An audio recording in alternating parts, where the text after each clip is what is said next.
An aircraft engine usually can be run several hundred hours before it has to be reconditioned.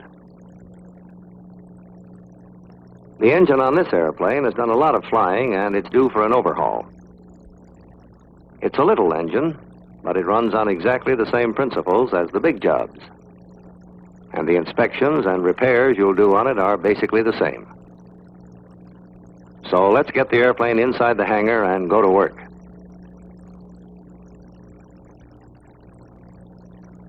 While you're letting the engine cool, one of the first things you ought to do is be sure all the tools you'll need for the job are handy.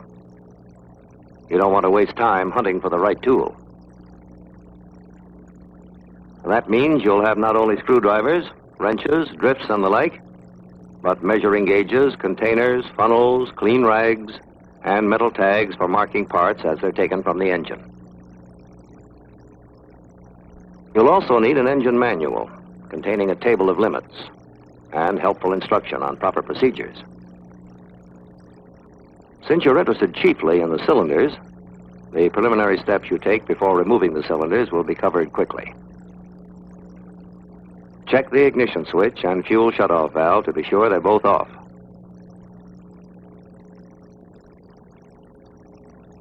Remove the engine's cowling, including the baffles. On this airplane, you'll have to remove the propeller to get the front cowling off. Now you can spray the whole engine with cleaning solvent and dry it with compressed air to get rid of the oil and dirt that's accumulated. And always keep a fire extinguisher handy for an emergency. Next, disconnect the ignition wiring from the spark plugs. Then remove the spark plugs themselves from the engine. Now you'll have to take off the exhaust stacks and disconnect the intake pipes from the cylinders.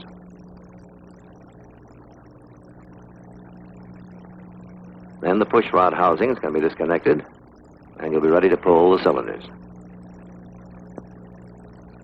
You'll find an exploded diagram of the cylinder and valve assembly in the engine manual. You're concerned now only with the cylinders. Later, the valve mechanism will have to be gone over. PAL nuts are used on this engine to safety the cylinder hold-down nuts. Remove them first. It's always a good idea to string nuts on a piece of wire so they won't get lost. With the PAL nuts off, remove 4 of the 6 hold-down nuts, leaving 2 nuts on temporarily to hold the cylinder in place.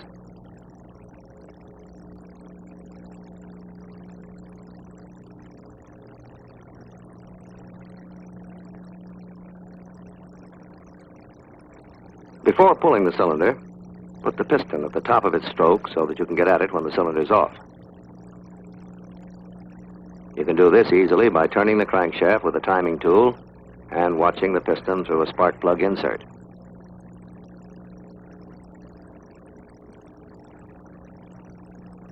Now you can remove the last 2 nuts, and the cylinder will be free to come off.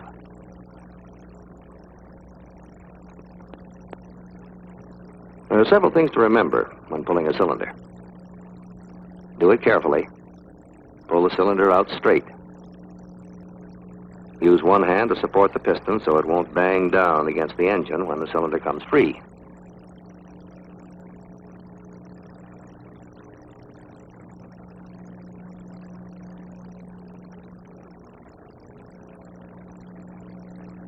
Keeping one hand on the piston, lay the cylinder down carefully.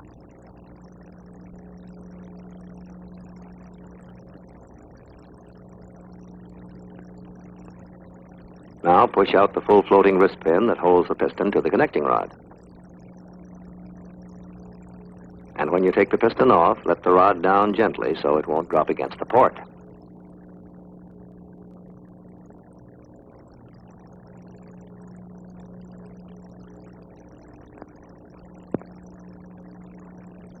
Whenever you tear an engine down, you have to be sure each part goes back in its original position. There are so many identical parts that you can't remember where each one goes, so tag it as you take it off. Metal identification tags are best because you can dunk them in cleaning fluid and the number won't come off.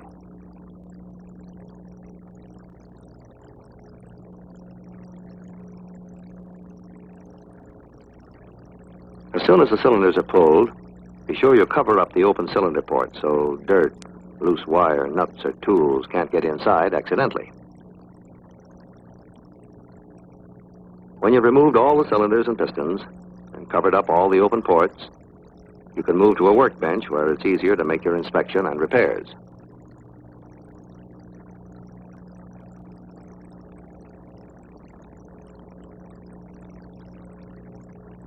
Your overhaul job will be a whole lot easier if you're systematic about it. Line up the cylinders and pistons so you can work on them in order. Notice that all the parts are tagged, so there'll be no question where they go when you reinstall them. Now you can go to work on the cylinders. Take the push rods out and lay them aside, and take the connections off the push rod housings.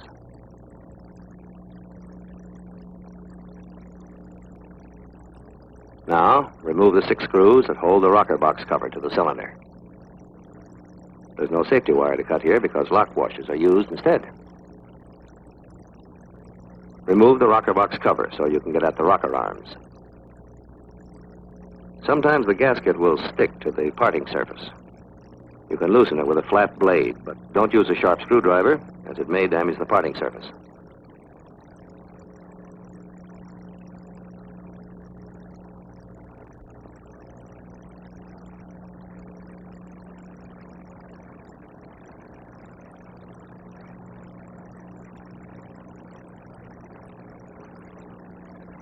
This rocker arm shaft comes out easily. Sometimes you have to tap them out with a soft drift. Be sure to tag the rocker arms so you'll know which is exhaust and which is intake. You're ready now to clean the cylinder. A revolving wire brush on the end of a drill is good for removing carbon from the head. Be careful, though, not to scratch the cylinder walls with it. The outside dirt and oil will come off by using a spray gun and cleaning solvent.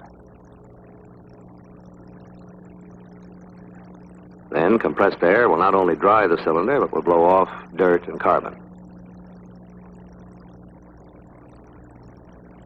Before you can take the valve assembly apart, place the cylinder over a wooden form that fits the inside of the cylinder head. This will hold the valves in place when the springs are compressed. You'll also need a simple tool like this to compress the springs. A pair of tweezers is handy for picking out the little split locks. They're hard to pick out with your fingers.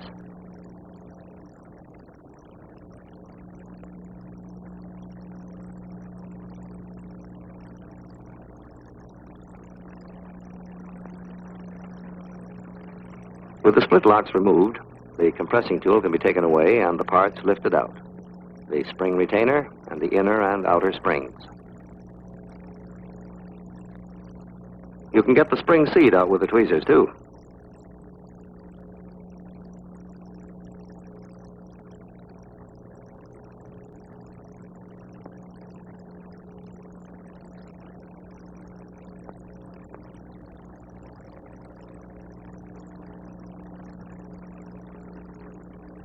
Hold the valve stems as you take the cylinder off the form so they won't drop out.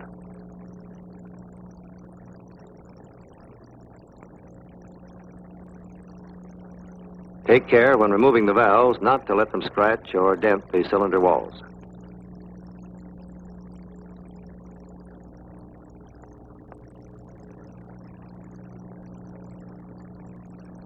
Now examine the cylinder head very carefully. A 10-power magnifying glass is a big help. If cracks are found, or if the head is loose, the whole cylinder will have to be replaced.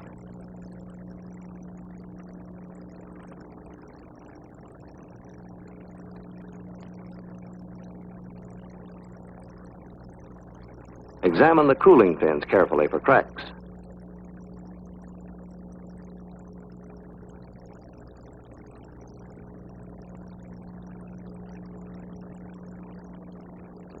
One of the fins on this cylinder is chipped and will have to be repaired so it won't get bigger. Profiling is what the repair job is called. Use a round file at the apex of the crack to prevent it from going further. Then use a flat file to smooth off the edges. Next, inspect the flange for nicks, evenness, and condition of the hold-down nut recesses.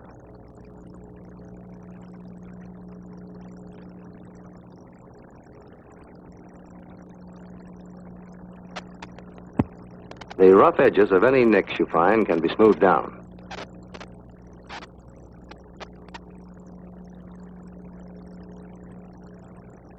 A fine stone dipped in oil is the correct tool for this.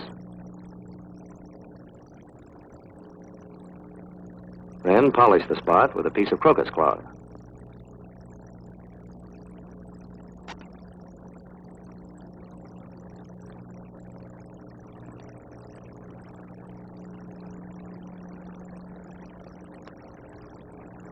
Examine the inside of the cylinder barrel thoroughly for dents and scoring. The wall of this cylinder is in good condition. Sometimes you'll find a cylinder has been scored, like this one. This cylinder would have to be rebored before it can be used again, or perhaps replaced. Since your cylinder barrel is in good shape, you can go ahead with the job. You're ready now to check for out of round and taper. First, look up the maximum allowed in the table of limits. The taper, wear, and out of round allowed is 0.02 of an inch. Use a dial indicator to check the cylinder bore.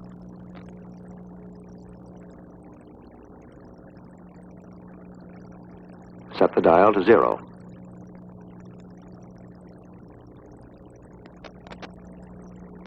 As you slide the indicator along the barrel, watch the dial to see if the pointer varies more than 0.02 of an inch.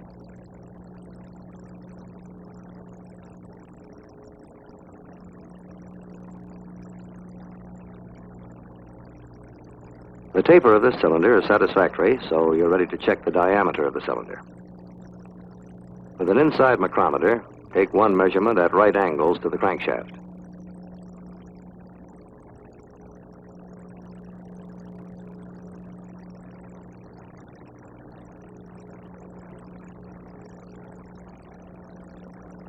Take a second measurement in a direction parallel with the crankshaft.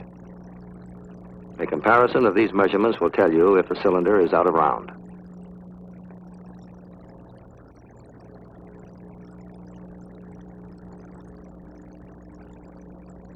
Record the larger diameter of the cylinder barrel on a check sheet. Later on, you'll measure the piston and subtract its diameter from the diameter of the cylinder.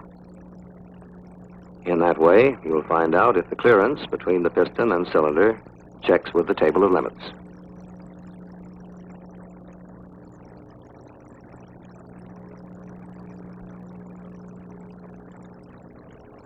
It's a good idea to check the threads of the spark plug inserts.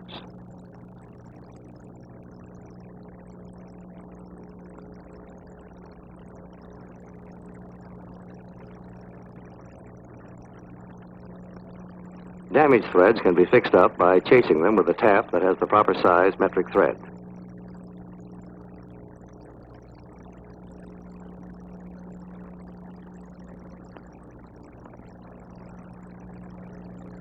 Now take the intake elbow off and examine the parting surface.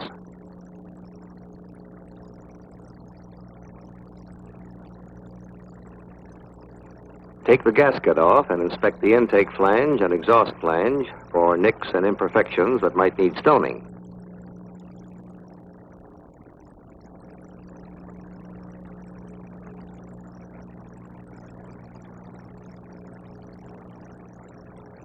Look at the studs, too. Here's one that will have to be replaced because the threads are in bad shape. The best way to get an old stud out is with the stud remover, turning it slowly so as not to damage the threads in the stud hole. This stud should be discarded and a new one installed. If there's any sign of looseness in the old stud, the new one ought to be the next oversize.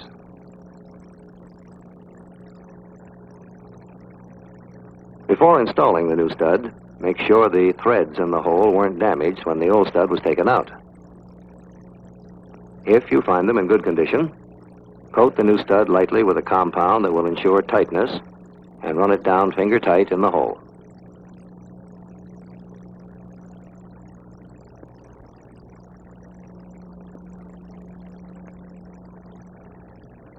One method of tightening the new stud is to use two nuts.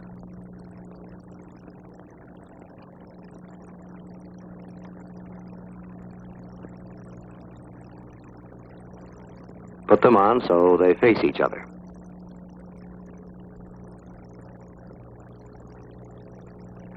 Then lock them together tightly.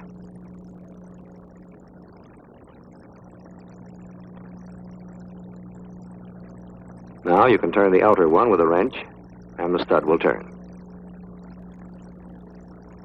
Drive the new stud in tight, and then make sure it's the same length as the others.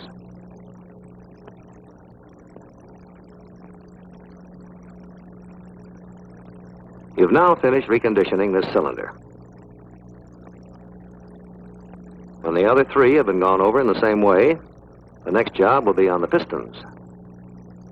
When you come to them, you'll have to scrape and clean them first, inspect them carefully for defects, measure them to check clearances, and finally install a new set of rings. After the cylinders have been reconditioned, the next job is to clean, inspect, and repair the piston parts and to check clearances to determine how much wear has taken place. You'll find an exploded drawing of the piston assembly in your engine manual. When inspecting and reconditioning pistons, you'll be concerned with the piston itself, the piston rings, the piston pin, or wrist pin as it is more commonly called, the piston pin plugs, the bushing in the connecting rod, and the connecting rod itself. Here's the way these parts go together. The piston pin bushing in the connecting rod actually is a pressed-in part of the rod and is not removed during an overhaul. The connecting rod fits into the piston in this manner. The piston pin plugs fit snugly into the ends of the piston pin, like this. The piston pin is then inserted through the piston and the connecting rod bushing and holds the piston to the connecting rod. The piston rings are installed around the piston.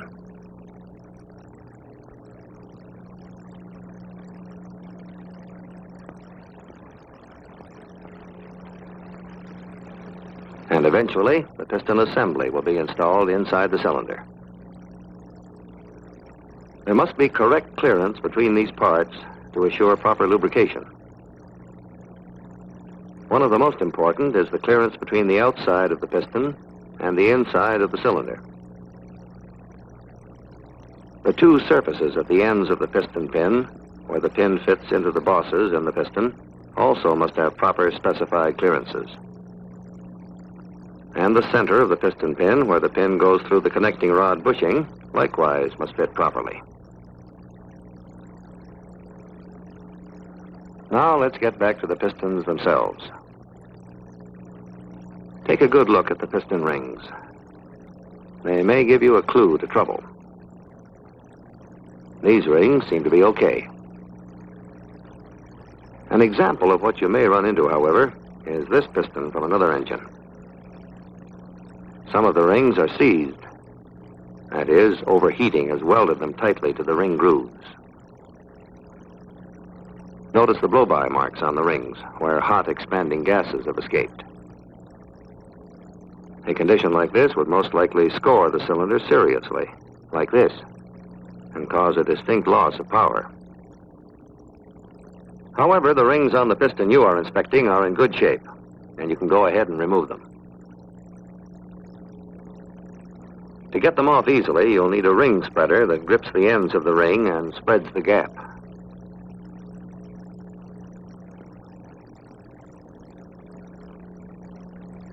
When you have all the rings off, you can start cleaning.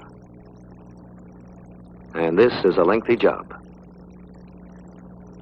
The heaviest carbon can be loosened with a scraper. You can make a scraper by putting an edge on a piece of aluminum, like this one. If you make a scraper, be sure to use soft metal that won't scratch the piston.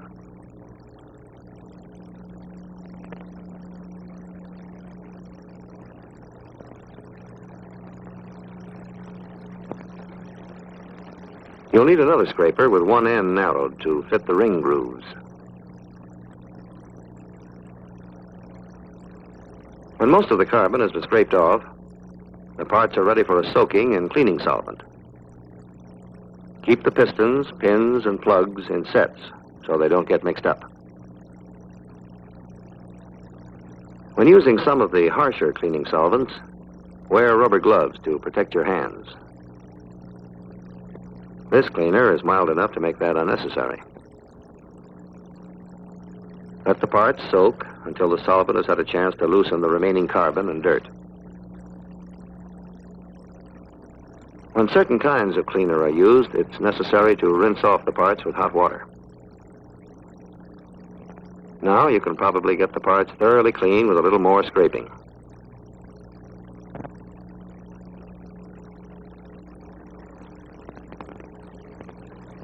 Getting pistons that have had a lot of use clean is a painstaking job.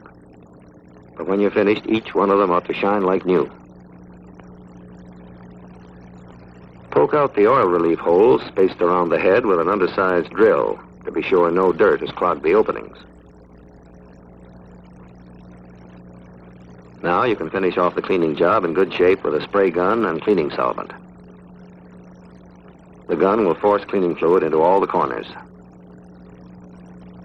Then the same gun, disconnected from the solvent, will dry and further clean the piston with compressed air. After inspecting each of the piston pin plugs, try them in the piston pin for fit. This one is too loose and should be discarded. Make a note to get a new plug for this pin. To detect cracks or scoring that you might otherwise miss, use a 10-power magnifying glass. Here's a nick that can be repaired.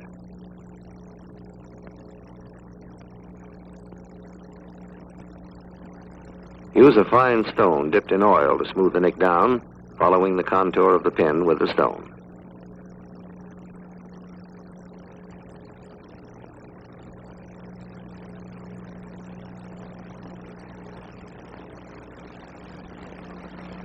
Then polish the spot with a piece of crocus cloth.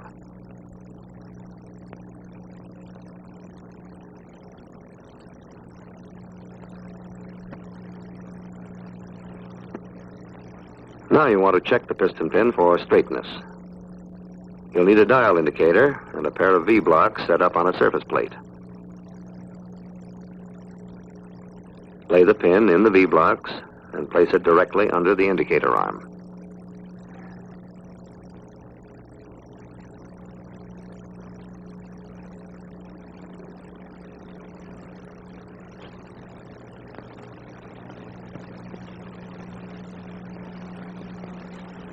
Set the dial so the needle points to 0.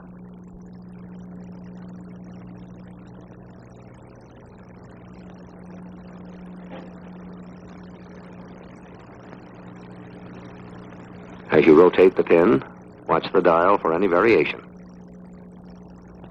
This pin is perfectly straight. Next, you want to measure the diameter of the pin at each end, where it fits into the bosses in the piston, and in the center, where it fits into the connecting rod bushing. You'll remember where these clearances are. Use a micrometer of the right size to get these diameters and have your check sheet handy to record them. You'll use a micrometer many, many times. And, in fact, a good deal of the effectiveness of the overhaul job will depend upon your skill in using this tool.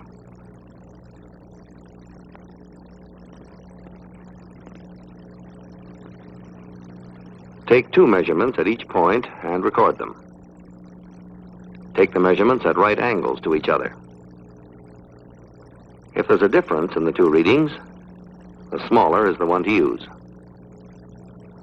Taking 2 measurements at each of 3 points on the 4 pins, you'll have 24 micrometer readings to take. You'll need the magnifying glass to inspect the piston also. Scoring, cracks, or corrosion will show up more clearly. This piston appears to be in good condition.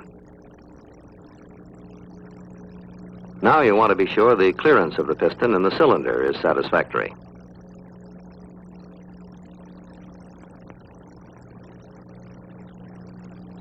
You'll recall that this clearance was pointed out.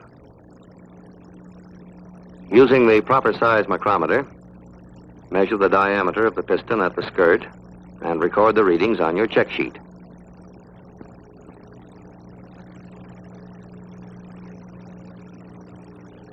Take measurements at 3 points on the bearing surface of the piston at the skirt, and if there's any variation in the readings, use the smallest one. When you measure the cylinder, you recorded its skirt diameter. Now record the piston diameter and subtract to get the clearance.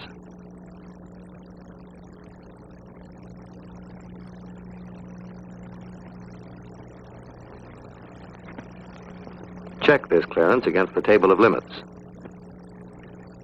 The piston in the cylinder can have a clearance between 14 and 17 thousandths. That means your clearance is okay. A visual inspection of the ring grooves is next in order. Watch particularly for signs of steps worn into the grooves. Now examine the piston pin bosses for scores, cracks, or evidences of wear. This boss appears to be in good condition. You still need to check the clearance between the boss and the piston pin. To measure the diameter of the boss, use a telescoping gauge and a micrometer. By taking readings in 2 directions, you can tell whether or not the boss is out of round. Record the maximum inside diameter of the boss on your check sheet.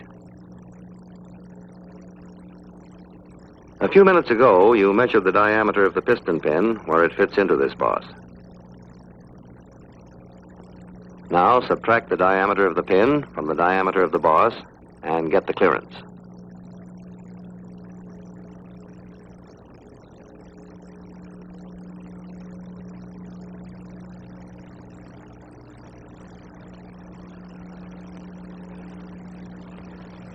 This clearance must then be checked with the table of limits to be sure it's satisfactory.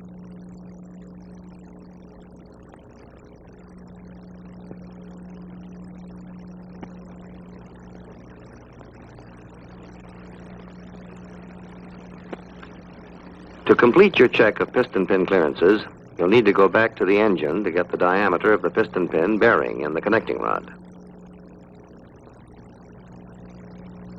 Use a telescoping gauge and micrometer in the same way you took the diameter of the bosses.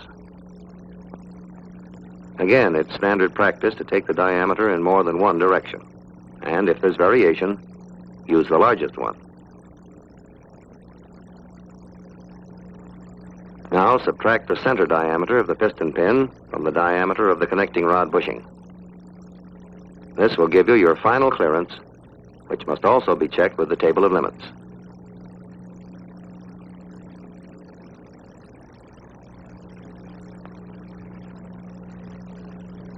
Your last job is to install new rings on the pistons. Each piston on this engine has 4 rings, 2 compression and 2 oil control rings. You'll have to check the gap of each of these rings. To do this, you'll need the cylinder.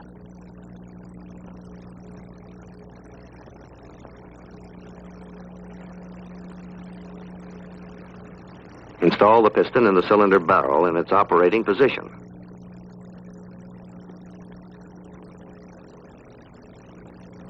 Now wipe the ring clean and dry so you'll get an accurate measurement.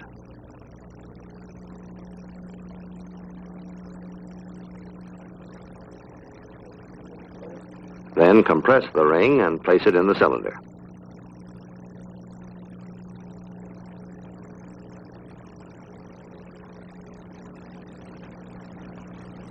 piston out so it will square up the ring.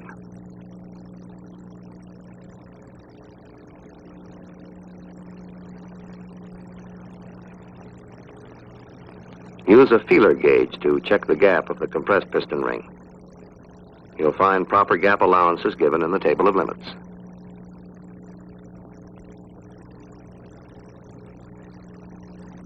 It's not unusual to find the gap too small. When you do, you'll have to file the ends of the ring down.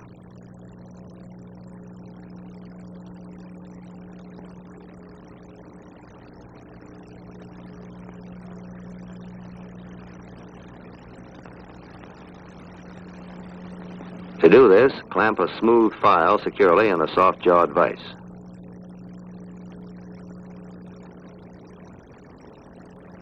Then hold the ends of the ring squarely against the file so the ends will remain parallel and move the ring up and down.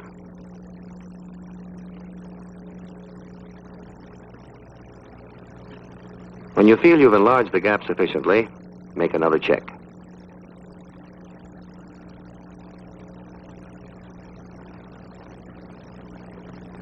This ring is okay now.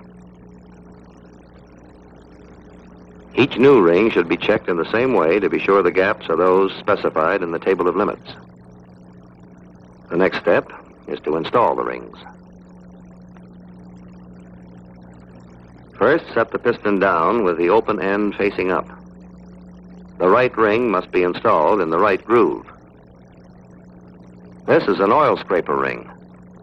Notice the undercut edge. Grip the ends of the ring with the ring spreader.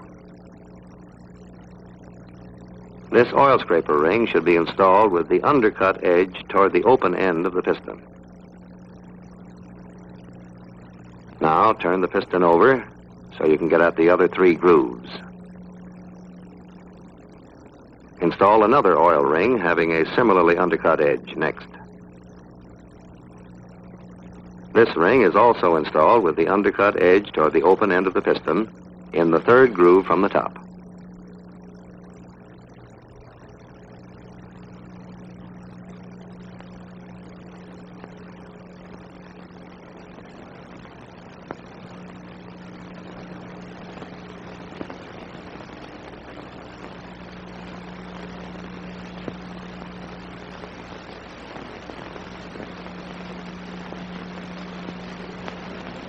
Next, install a plain compression ring in the second groove from the top.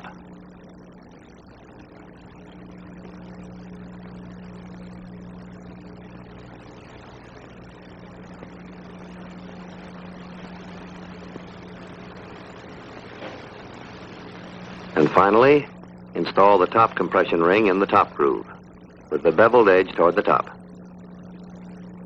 On some engines, the top of the ring is marked to avoid confusion.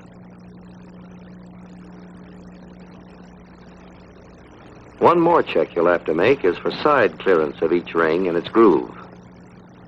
The allowable clearance for each ring is given in the table of limits.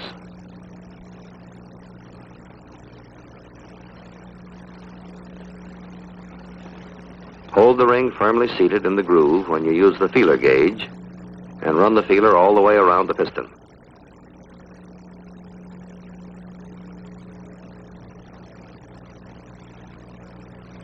This top compression ring fits too tightly in the groove. The proper feeler gauge can't be inserted. That means the ring will have to be lapped. Use a smaller gauge to determine how much metal will have to be removed. Before lapping, mic the ring all around. Then, when you mic it again later, you'll know how much metal you've removed. The lapping tools you'll need are a surface plate, emery cloth, and a wood disc with a groove to hold the ring.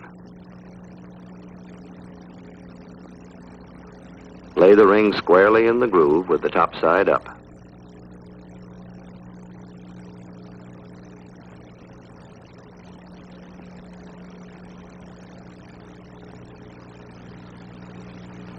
Lap with a light touch, moving the ring evenly over the emery cloth. To avoid heavier lapping, where your fingers touch the disc, move the fingers often to different positions.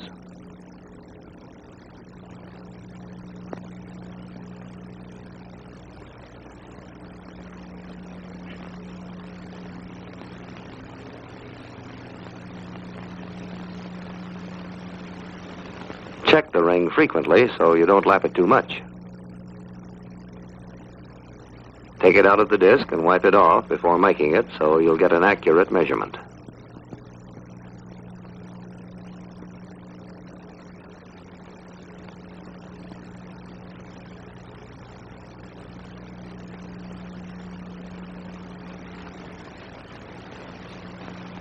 Then use the micrometer at short intervals all the way around so you'll know if you're lapping evenly.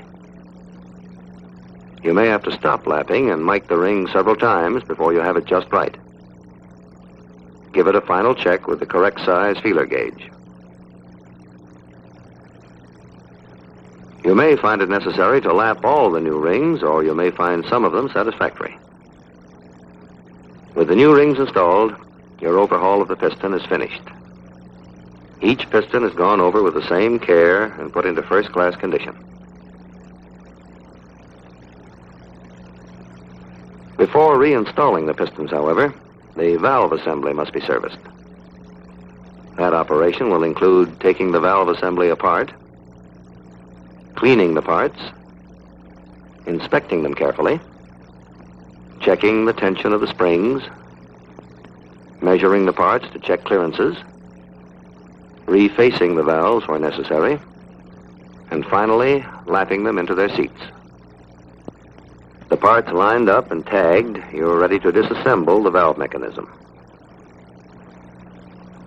After cleaning the cylinder, remove the rocker box cover so you can get at the valves. If the gasket sticks, loosen it with a flat blade, being careful not to damage the parting surface.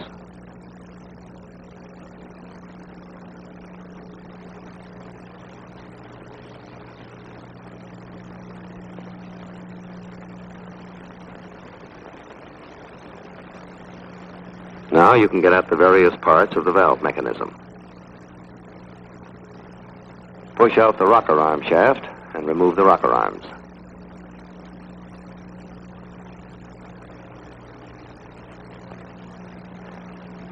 Tag each rocker arm to identify it as intake or exhaust. Next, place the cylinder on a wooden form to hold the valves in place and compress the valve springs so you can pick out the split locks.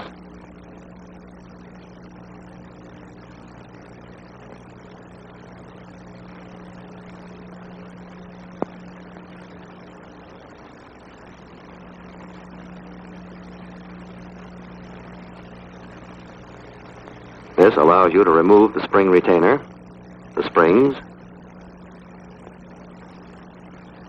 and the spring seats.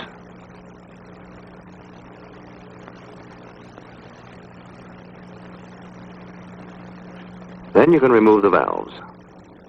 Don't let them scratch the cylinder walls when you take them out.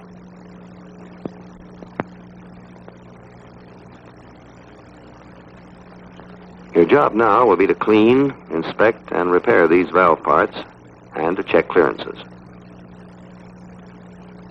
Soaking the parts in a cleaning solvent will loosen accumulations of carbon, corrosion, and dirt.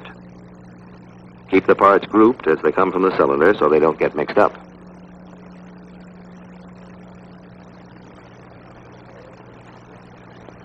While the parts are soaking, you have some work to do on the cylinder head. Inspect the rocker shaft holes with a magnifying glass. Look for cracks or any burrs or nicks that should be stone smooth.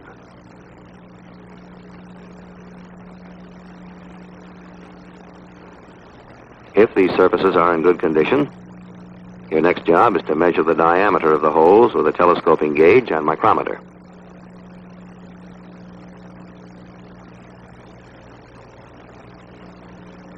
These diameters will be used later to get the clearance with the shaft. By taking the diameter in two directions, you'll find out if the holes are out of round. Record the larger reading on your check sheet. Now you can remove the valve parts from the cleaner and dry them and clean them some more with a compressed air gun. Use a magnifying glass to inspect both exhaust and intake rocker arms for cracks, burrs, or other imperfections. Give the bearing that's pressed into the hole in the rocker arm a close inspection.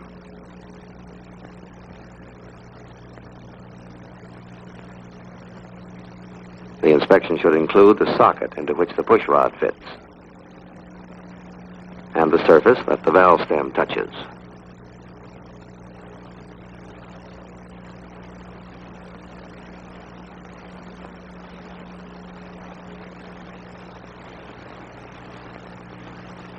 With a telescoping gauge and micrometer, measure the diameter of the bearing.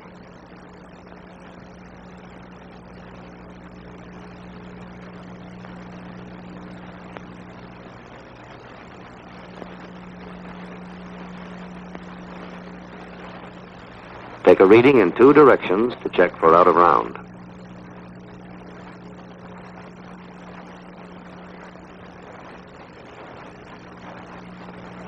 If there is a difference in the readings, record the larger one. Inspect and measure both rocker arms in the same way. Now examine the rocker shaft carefully for cracks. This shaft seems to be in good condition, so go ahead and measure its diameter. Measurements are taken at 5 points where it fits into the two rocker arm bearings and where it goes through the 3 shaft holes in the cylinder head. When you have made all these measurements, you have the information for figuring the clearances.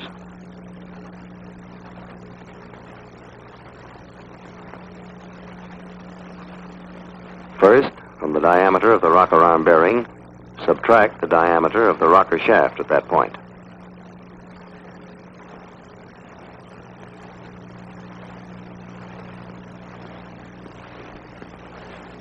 Make a similar computation for each rocker arm.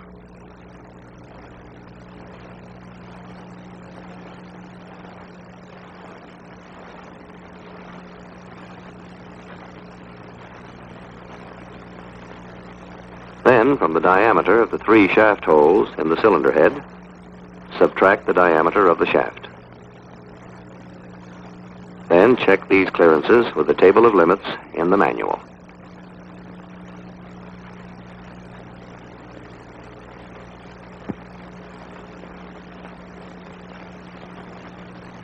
Your clearances are okay.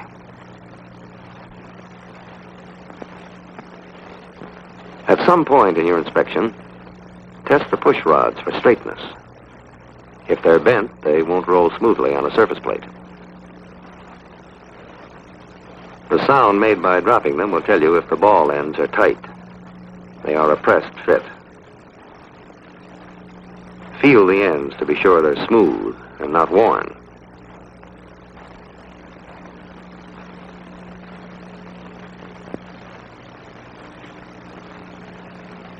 Then, with an air gun, blow out the oil passages. Now, inspect the other parts of the valve assembly.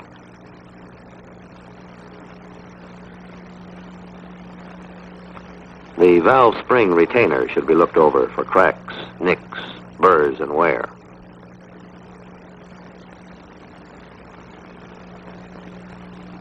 Check both the inner and outer valve springs carefully for fractures or corrosion.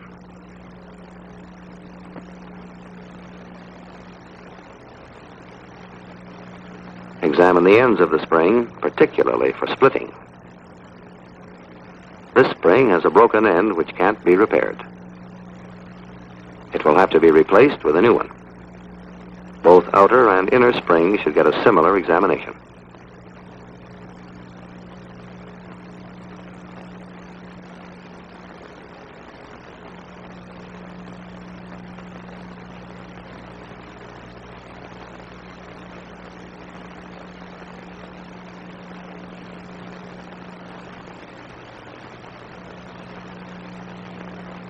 Look the spring seat over carefully also. When both sets have been examined, you'll need to test the pressure of the springs. Your table of limits gives the specified tension.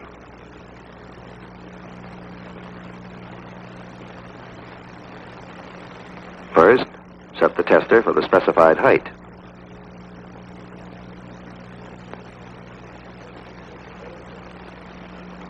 Then turn the dial to 0. Now compress a spring and watch the dial.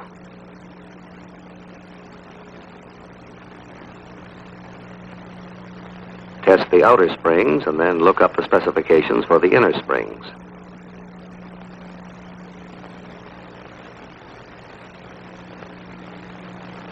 Reset the tester to those specifications and check the tension of the inner springs.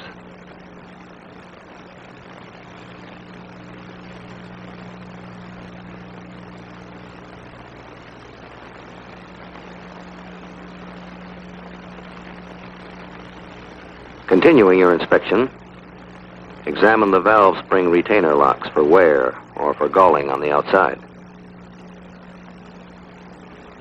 Check them also for snug fit on the valve stem.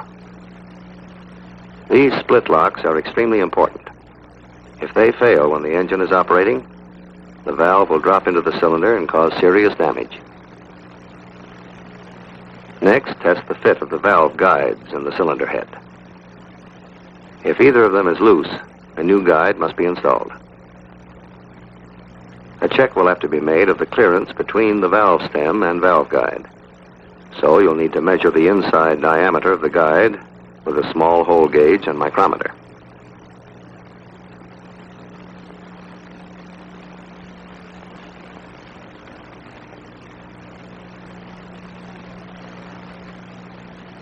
Measure the diameter of the guide at several points along its length. Record this diameter for the moment on your check sheet. Now give the valves themselves a very thorough inspection. Look for cracks on the end of the valve stem, in the valve head, and in the grooves for the retainer locks. Check the stem for scoring and pitting. Inspect the face for warping, pitting, or burning. This valve face is pitted and needs to be refaced. For comparison, here's the other valve. It doesn't need refacing. Refacing consists of grinding to remove pits and to true up the face. But before refacing this valve, measure the diameter of the valve stem to get the clearance in the guide. Use the smallest of several measurements made along the stem.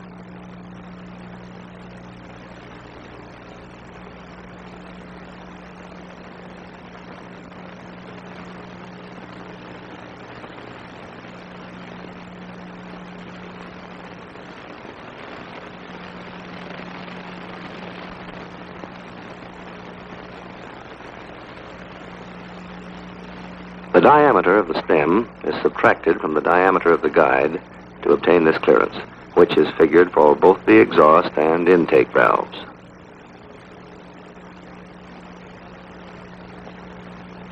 Then check these clearances in the table of limits. Now to reface the valve you found pitted. When putting the valve in the chuck of the refacing machine, it's important to set the valve face at the correct angle to the grinding wheel. Valve faces usually have either a 30 or 45 degree angle. Don't change the original angle of the face. Now adjust the valve face to the grinding wheel.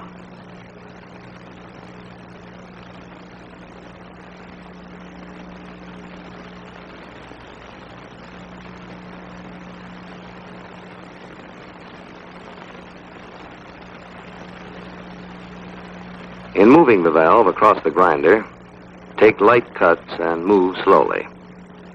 Carry each movement all the way across the grinding wheel. And grind away as little as possible, only enough to remove the pitting. You can determine by inspection when the face has been ground enough to remove the pitting, but not enough to feather the edge. All the valves are lapped into their seats to assure a perfect leak-proof fit. First, apply a valve lapping compound to the valve face, dabbing it on sparingly.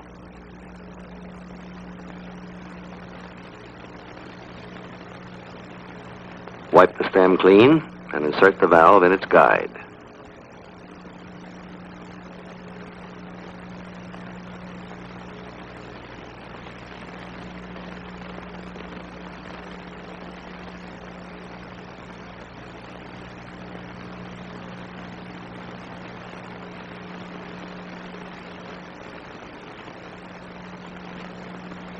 A piece of hose fitted over the stem is a good lapping tool.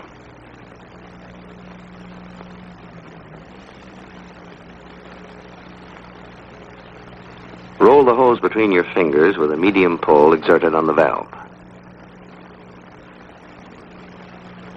Change the position of the valve on its seat frequently. The valve compound should be changed often. Be sure to wipe off the old compound before applying new. You may have to change compound several times. You can usually tell when the valve face has been properly lapped by its appearance. It will look to be frosted, like this. Notice that the frosted surface is in the center of the face. When both valves have been lapped, a test can be made. Put plugs into the spark plug inserts so they won't leak.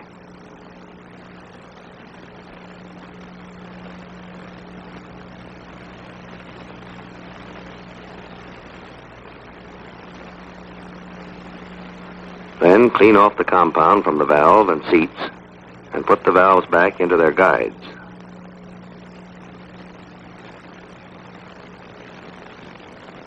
Now pour enough gasoline into the cylinder to test the seal of the valve faces against their seats.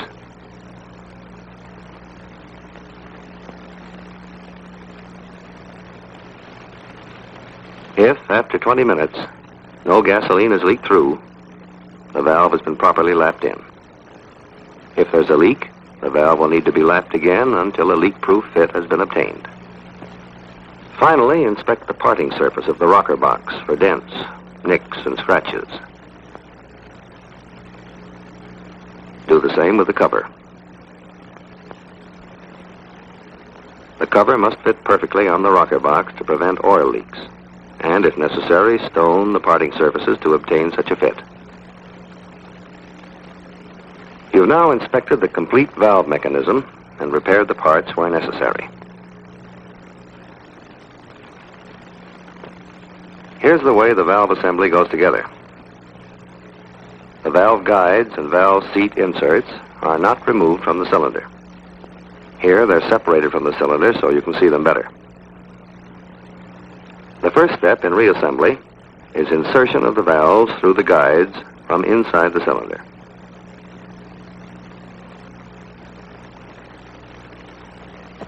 The spring seats are then installed. Then the outer springs. Then the inner springs. Then the spring retainers. Then the split locks that hold the assembly together. The rocker arms are not installed until the cylinder has been replaced on the engine. Now to put the actual valve mechanism together. First, oil the valves thoroughly and assemble them in their guides.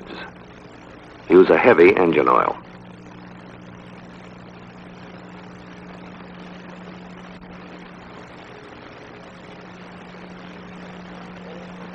Holding the valve stems with one hand, slip the cylinder over the wooden form used before.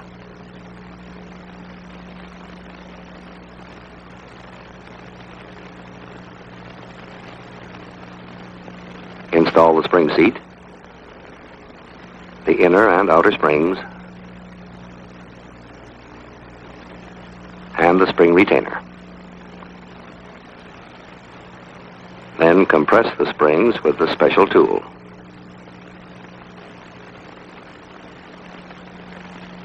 Now you can set the retainer split locks in place.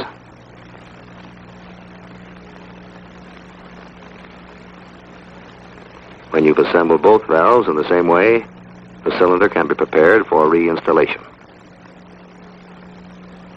Install new rubber pushrod housing connections and clamps on the pushrod housings. Then install a new oil seal packing on the cylinder barrel base.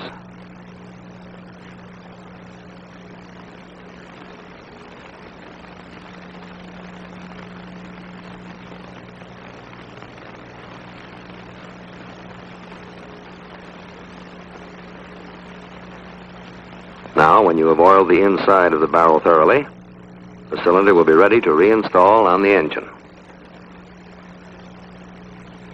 When all of the cylinders have been similarly prepared on the bench, take them to the airplane. Uncover the ports which you protected, and take a look inside to be sure no tools have been left there.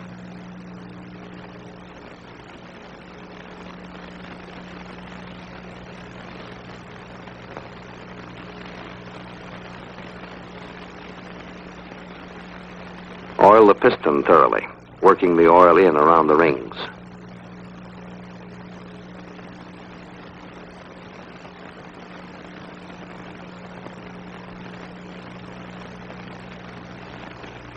Don't forget to oil the pin.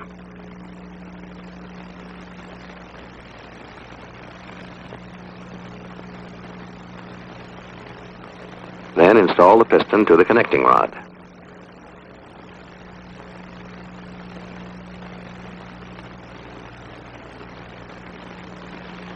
Check to see that the ring gaps are staggered.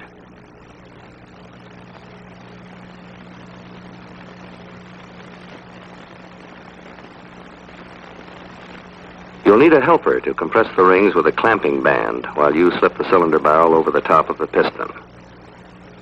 Work the cylinder on gradually, pushing the clamping band ahead of you.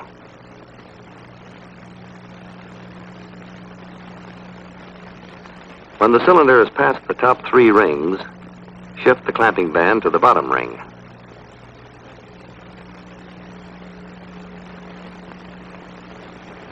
The band can now be removed and the cylinder flange fitted carefully over the studs.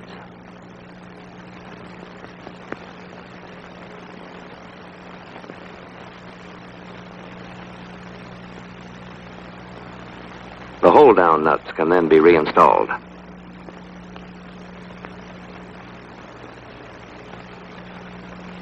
Tighten the hold-down nuts slowly and evenly with a torque wrench to assure proper tightness and evenness. Safety the hold-down nuts with pal nuts, installing the open end up. With the nut run down finger tight, give it a quarter turn with a wrench.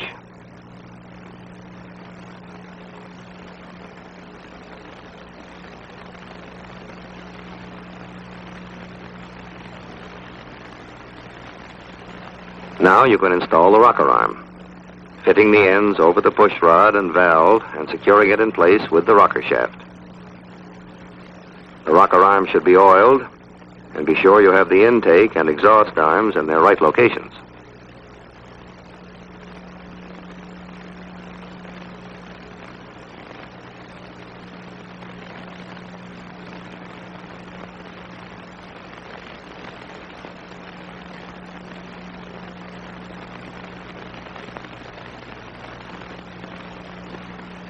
When both rocker arms are in place, put a new gasket on the rocker box cover and reinstall the cover.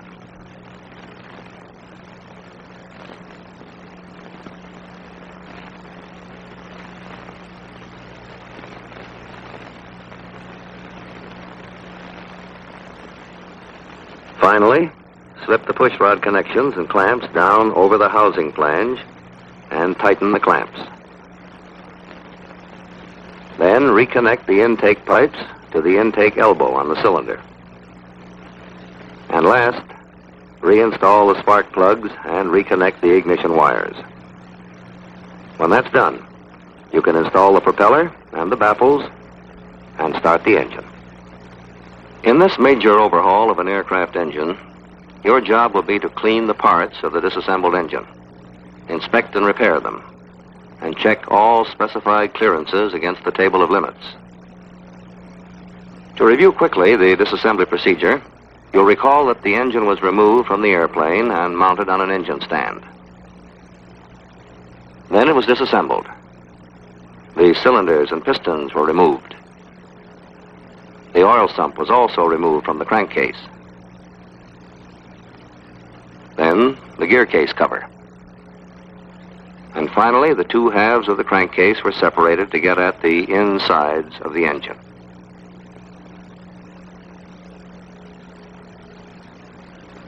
This made it possible to lift out the crankshaft and connecting rods and the other internal part of the engine.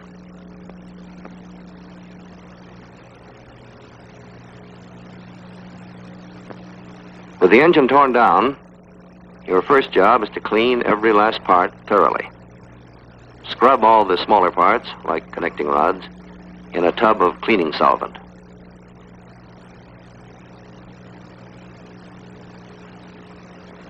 Use a stiff brush to do a thorough job.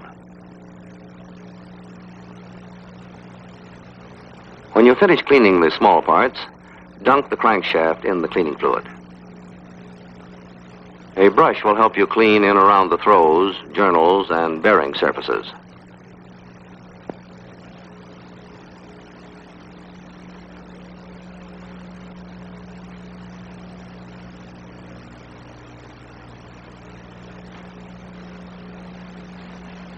When you dry the shaft with the compressed air gun, use the airstream to blow out and clean the oil passages in the crankshaft.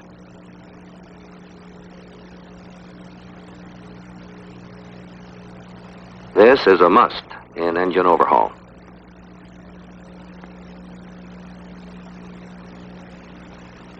Clean both halves of the crankcase, inside and out. It's a good idea to dip the whole thing in a cleaning solvent.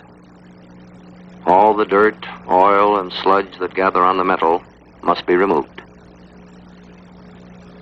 When it's clean, dry the crankcase off carefully with compressed air. Be very sure the oil passages in the case are clear. Blow them out with air and cleaning solvent.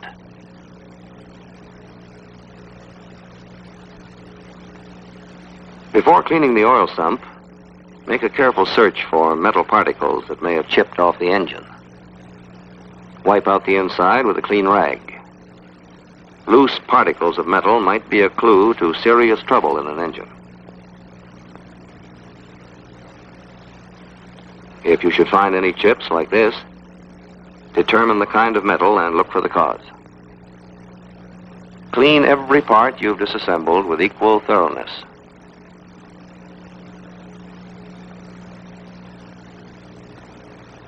Cleaning of all the engine parts not only makes your inspection more efficient, but it allows you to check clearances with greater accuracy.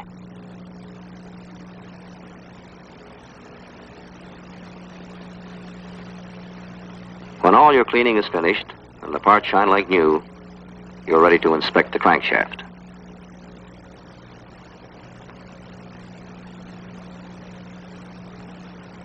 The crankshaft is the most vital part of any engine, and it must be in perfect condition.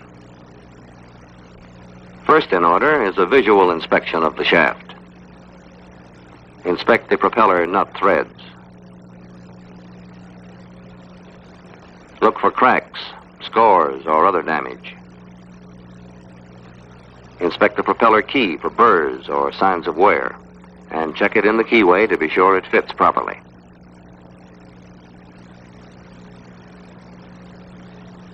This should be a very snug fit.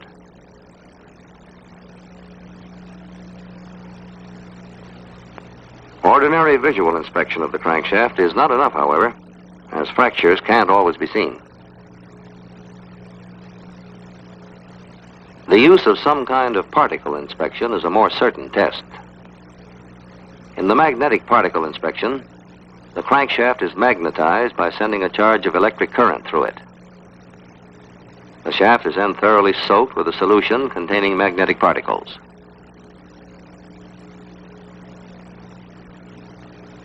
If there's a fracture, the particles contained in the solution will adhere to the edges of the fracture and make it visible.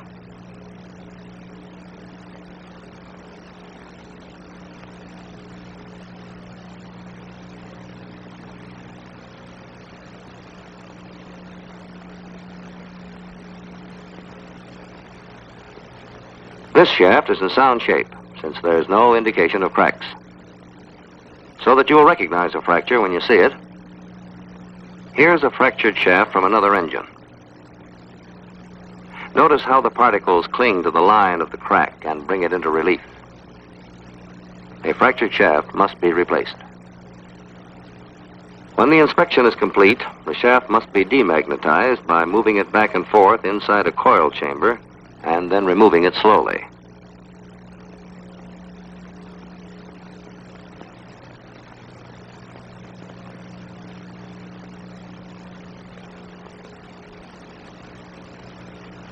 But you must be certain, too, that the shaft is not out of alignment.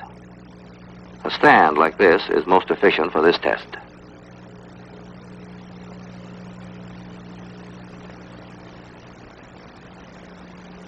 A dial indicator put on the shaft will check it for runout or straightness when the shaft is rotated.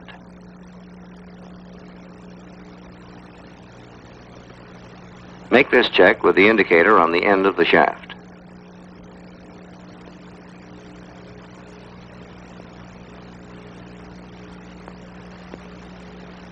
Make another check with the indicator on the center main bearing surface.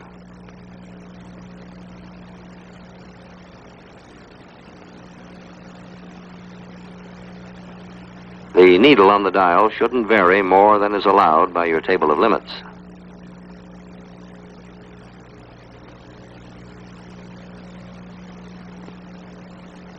You can check in your engine manual for the maximum runout allowance.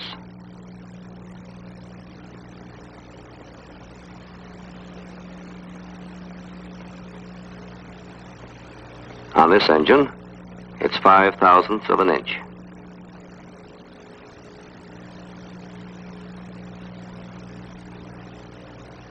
Now you need to measure the 7 bearing surfaces of the shaft in order to determine clearances.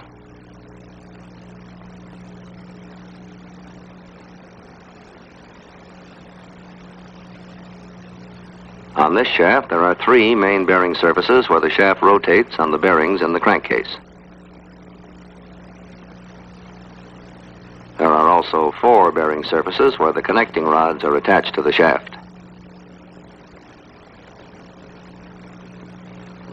Use a micrometer of the right size to measure the diameter of the shaft.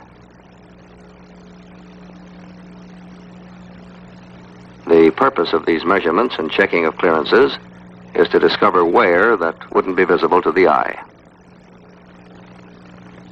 Take a measurement in 2 directions to check for out of round. If there's a slight difference in the reading in different positions on the shaft, record the smaller diameter on your check sheet.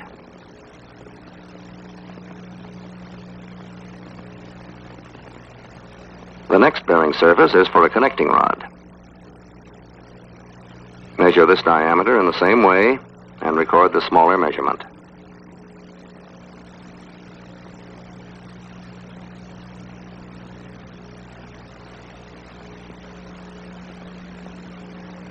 Later, you'll measure the connecting rod bearing and, by subtraction, get the clearance. Now measure each of the other 5 bearing surfaces and record the diameters.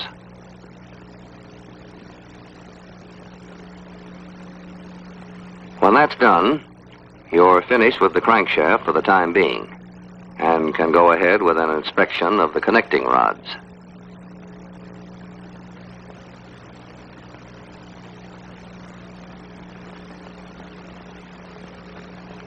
Take the rod apart and slip the bearing out.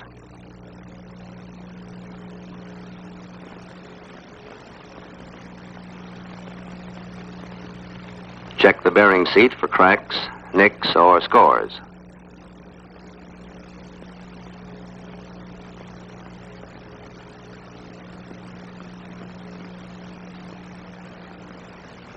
Examine the split bearings for scores, chipping, or flaking. Give the rod itself a careful checking over.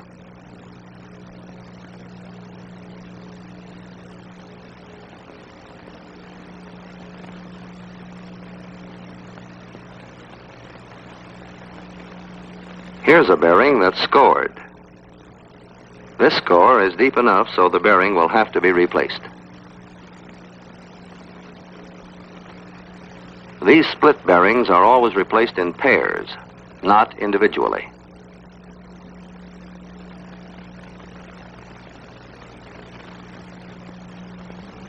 The bearings fit easily into the seats and they'll only go in one way.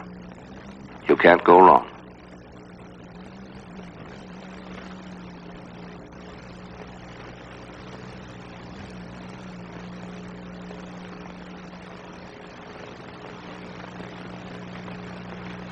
So far, this rod is in good condition.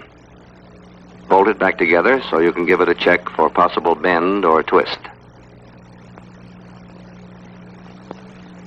To make this check, insert a special mandrel through each of the holes in the rod, using shafts that fit snugly.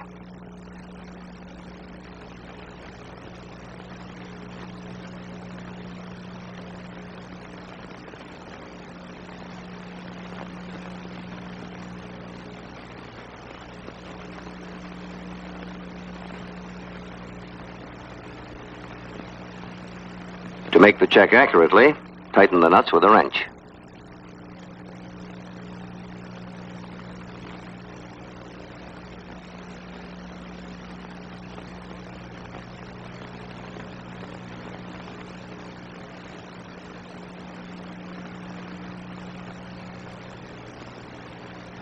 Now prepare a set of parallel bars with 4 metal gauge blocks on a surface plate.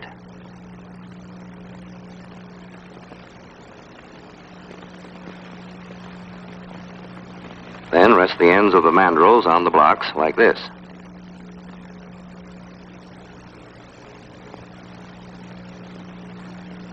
Now compare the distance between the ends of the mandrels on each side of the rod. Use a dial indicator for accuracy.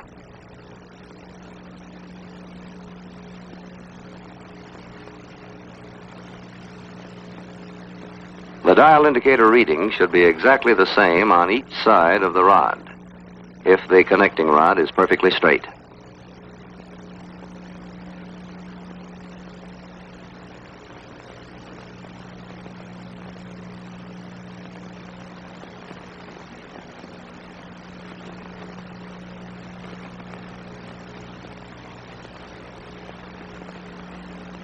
Now make a check for twist. If the ends of the mandrels rest firmly on the gauge blocks and there's no wobble at the corners, the rod is not twisted.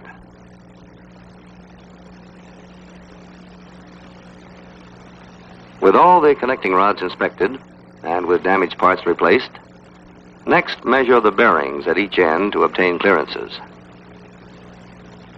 Before doing that, however, let's be sure of the clearances we're after.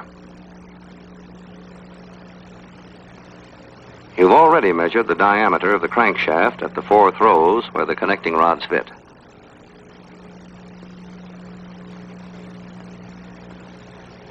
Now you want to measure the diameter of the bearing in the large end of the connecting rod. Then, by subtraction, you can find out what the clearance is between the crankshaft and the connecting rod bearing.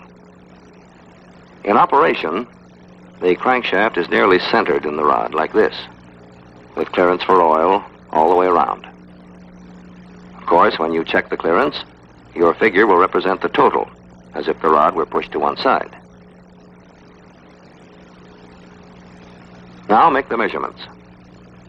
Use a telescoping gauge and micrometer to measure the diameter of the bearing through which the crankshaft fits.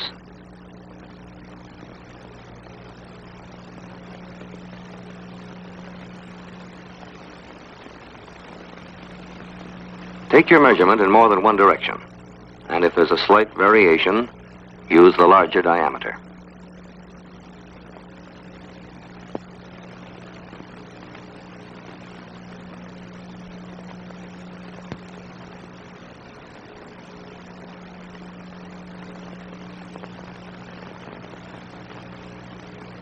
Now, to figure the clearance between the crankshaft and connecting rod bearing, subtract to get the difference.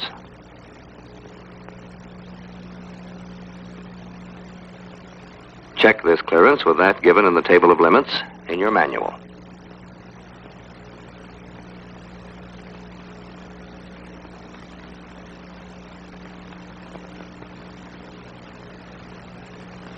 Your clearance is satisfactory.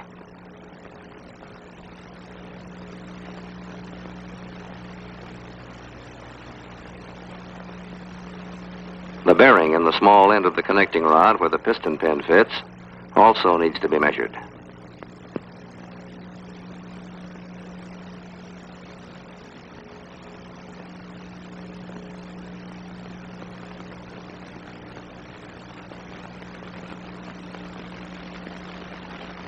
Measure this diameter in more than one direction, and if there's a difference, use the larger diameter.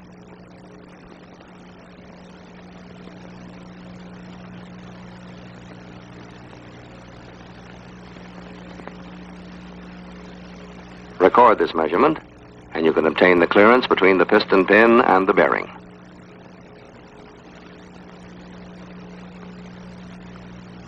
You'll remember that you measured the diameter of the piston pin when you overhauled the pistons.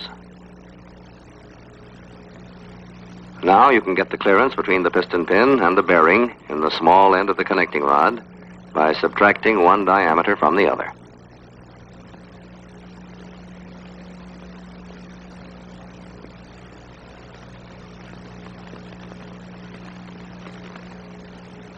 Now look up the allowable clearance in the table of limits in your engine manual.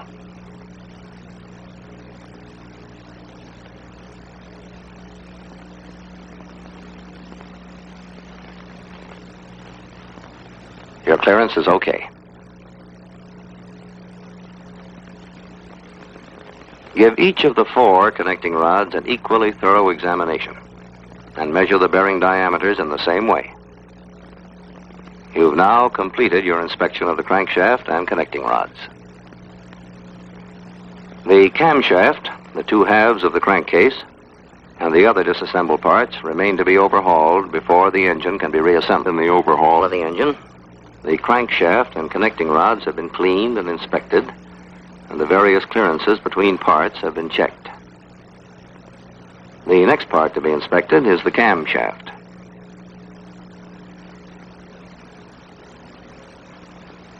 Examine the camshaft gear carefully for cracks.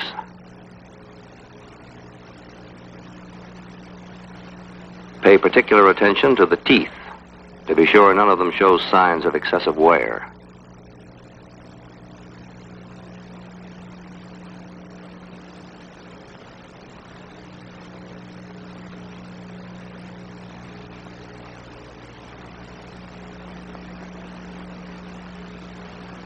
Inspect the camshaft for cracks or nicks.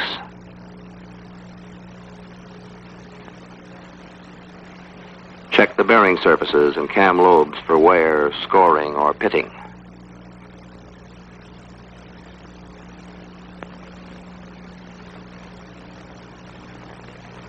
This camshaft appears to be in good condition, so you can go ahead with your measurements to obtain clearances.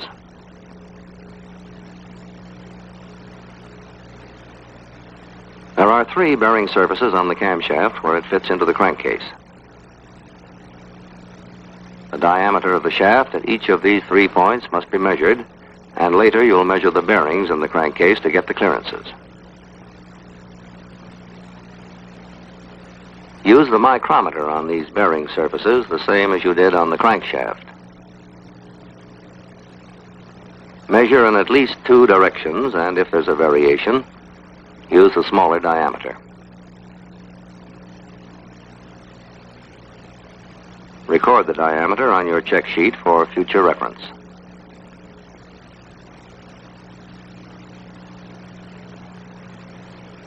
Check the center bearing surface in the same way, taking 2 readings at right angles to each other.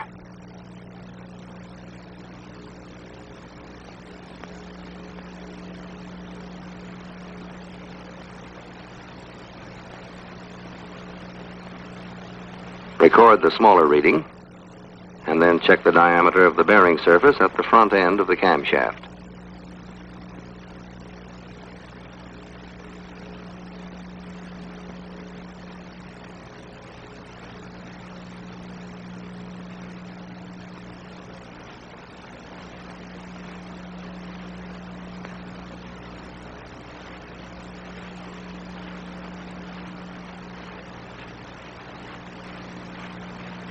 This completes your work on the camshaft, and the next step is to inspect the hydraulic cam lifts.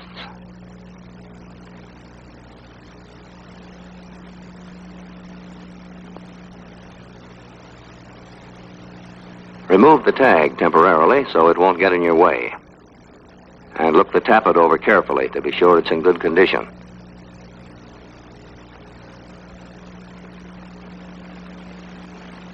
Now measure the outside diameter of the tappet.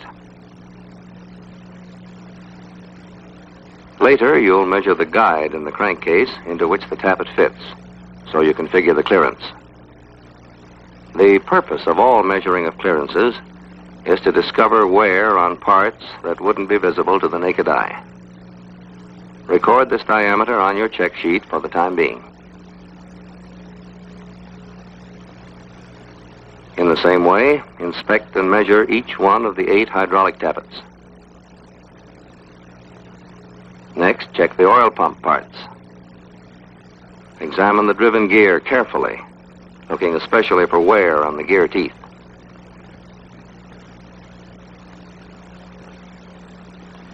Then inspect the drive gear and shaft.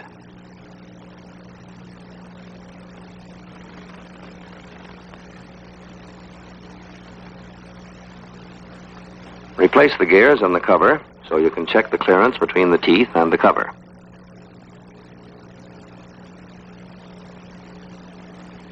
To make this check, use a feeler gauge as a go-no-go gauge. Use a feeler one size over the specified maximum clearance. It should not be able to enter between the edge of the tooth and the cover. Then select a feeler one size under the specified minimum clearance. You should be able to insert this one easily.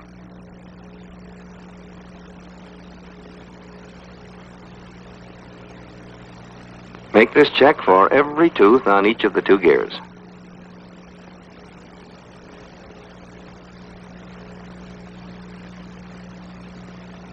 These clearances are a check on the efficiency of the pump.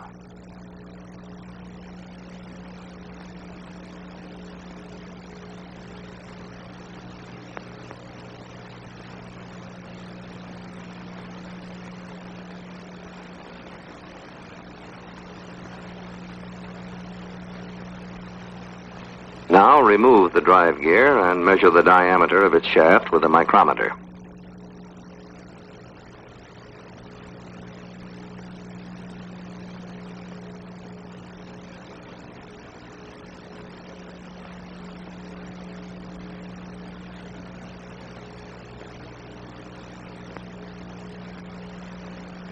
Then, with a telescoping gauge, check the clearance of the shaft with the hole in the gear case cover.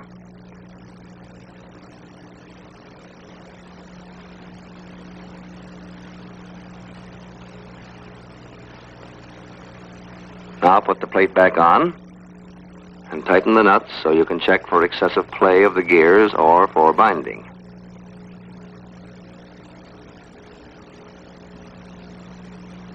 If it's satisfactory, you can remove the cover again and continue your inspection.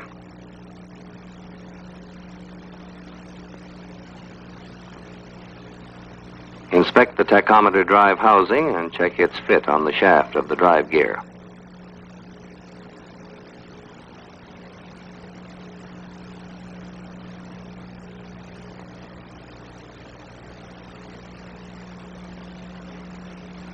Inspect the parts of the oil pressure relief valve to see that they are in good condition.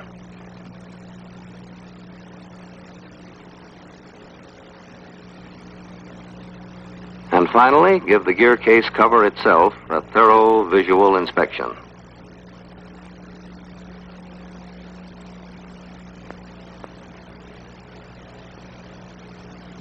The 2 halves of the crankcase are next in order. Inspect each case closely for fatigue cracks or other evidences of weakness.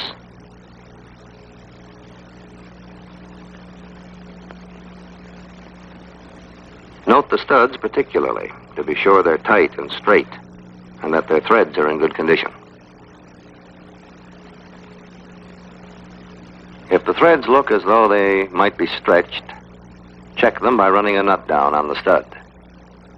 The nut should run down freely and shouldn't bind if the threads are okay.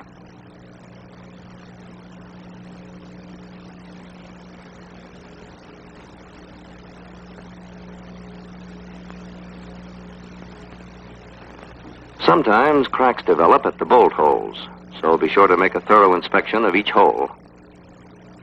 Make certain that the parting surfaces are smooth so the sections will fit together tightly. If you find any nicks, stone them down. The parting surfaces should make a tight seal.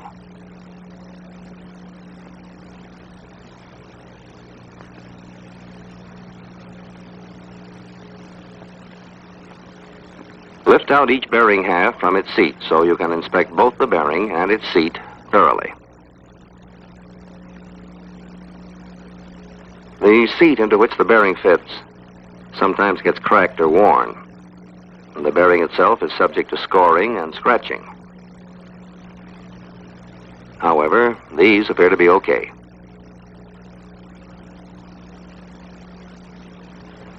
There are 3 main bearings for the crankshaft and 3 more for the camshaft.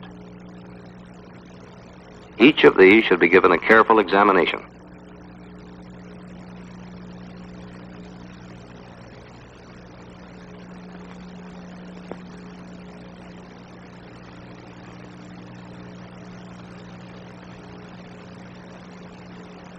The other half of the crankcase should be inspected in the same way.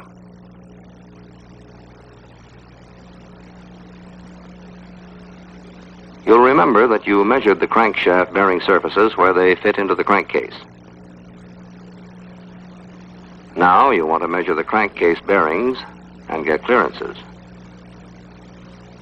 In order to measure the diameter of the bearings, you'll have to put the 2 halves of the crankcase back together temporarily.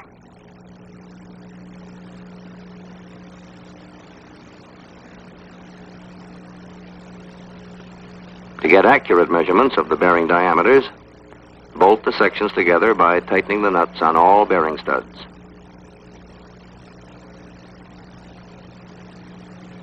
Now measure the diameter of the bearings.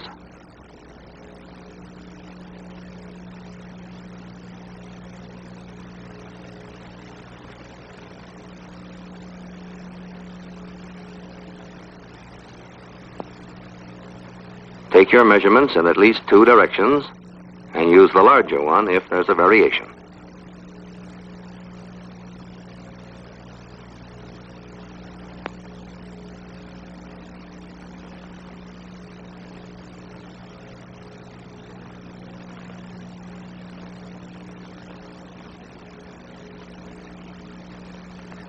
Now you can figure the clearance between the crankshaft and the crankcase bearings at this point.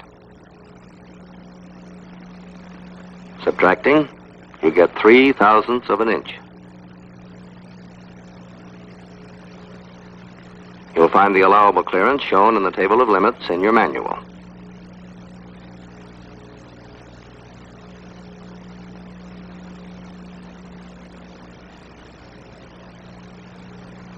Your clearance of 3/1000ths is satisfactory then.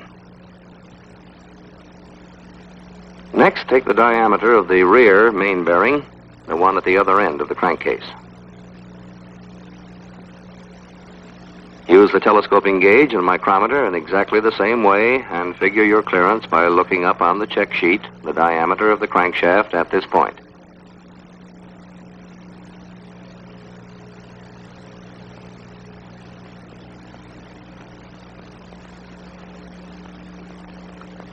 You'll have to reach down through a cylinder port to get at the center main bearing to measure it.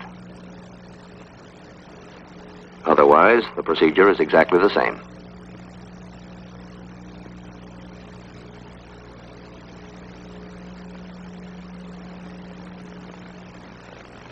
Now you'll have to take readings of the 3 camshaft bearings in the crankcase. This is the rear one.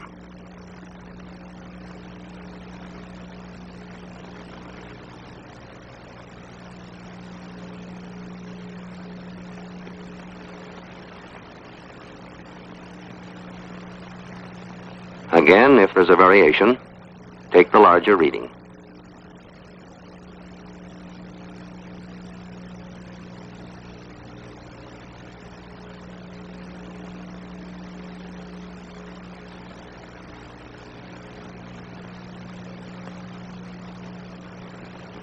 With this reading, you can figure the clearance with the camshaft by subtracting.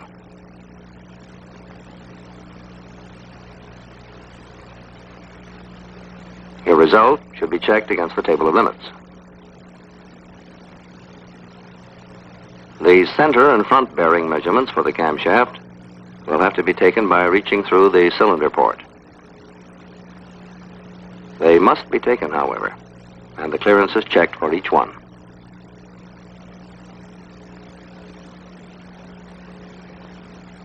After removing the nuts, take the two halves of the crankcase apart again so you can measure the hydraulic tappet guides.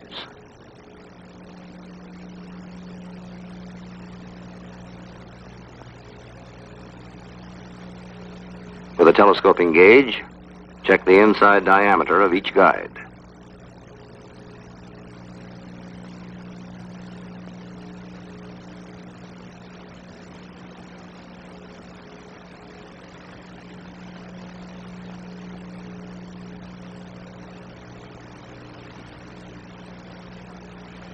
Take your measurements at least 2 points in the guide, and if there's a variation, use the larger diameter.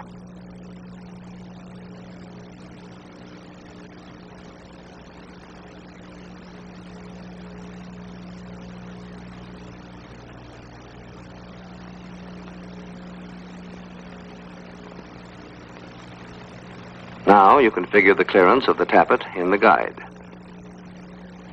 Check your result against the table of limits.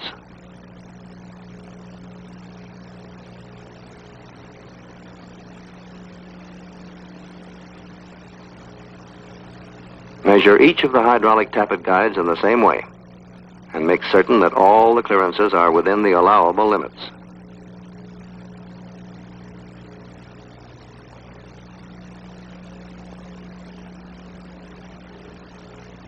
You've now completed all the checking of clearances for this section, and there's left only an inspection of the remaining miscellaneous parts.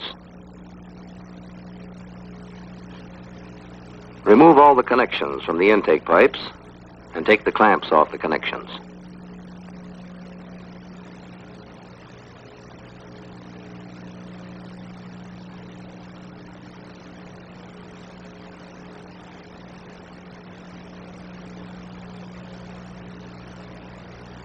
Then inspect each of the intake pipes carefully for cracks and dents.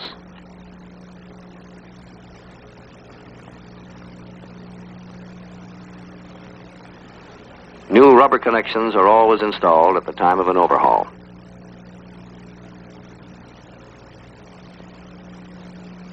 As you put the old clamps back on the new rubber, inspect each clamp.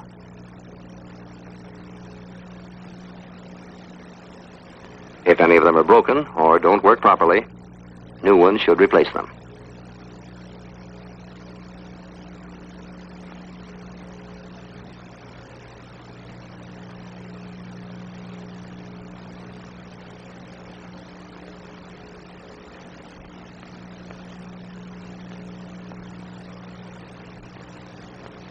When all the intake pipes and their connections have been put into condition, inspect the pushrod housing flanges.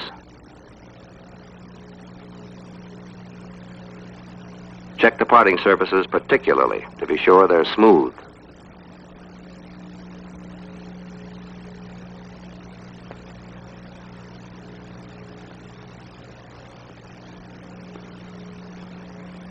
Next, go over each of the 8 pushrod connections. Install a new set of rubbers in the clamps and discard the old ones. See that the threads of the tightening screws are in good condition. With this inspection, you've finished your overhaul of the engine and you're ready to reassemble the parts and reinstall the engine. All of these engine parts have been thoroughly inspected. Necessary repairs and replacements have been made, and all clearances have been checked. You're ready to reassemble the engine and replace it in the airplane. The first step is to assemble the connecting rods to the crankshaft. Check the tag to see where the rod goes, and remove the tag.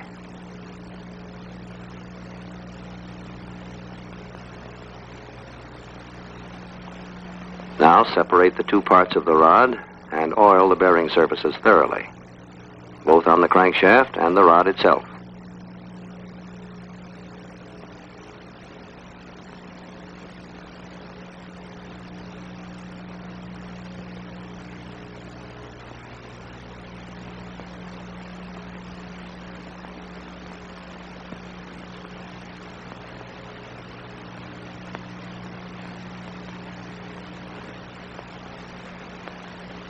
Install the rod on the crankshaft throw, oil the cap, and bolt the two parts together.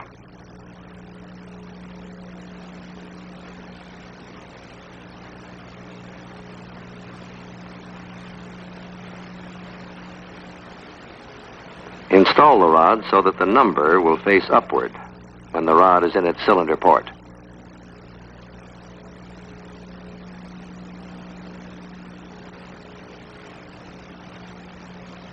When all four rods have been installed, tighten the nuts carefully with a torque wrench to the value specified in the table of limits.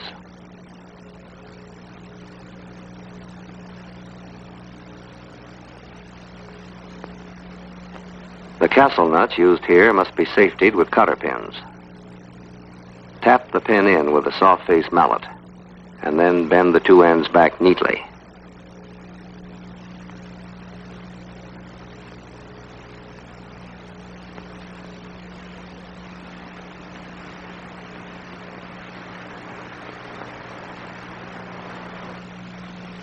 When all the nuts are safetied, use a feeler gauge to check the end clearance of each rod on its throw.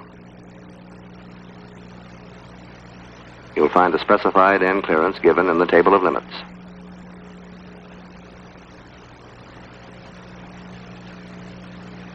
Now to reassemble the gear case cover.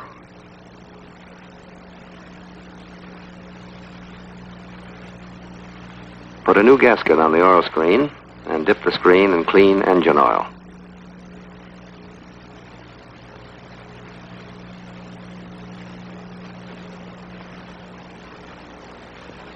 Then screw it in, wipe off excessive oil, and tighten it securely.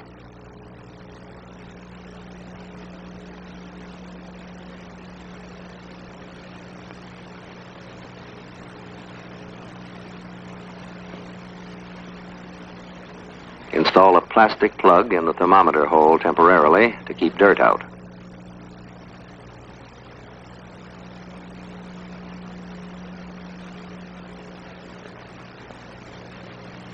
A new oil seal should be installed in the tachometer drive housing.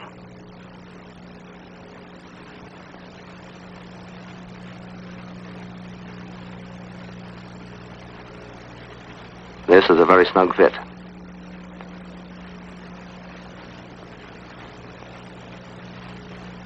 Tap the new seal into place with a soft face mallet. Then install a new gasket on the tachometer drive housing. The tachometer drive housing and oil pump gears are installed together.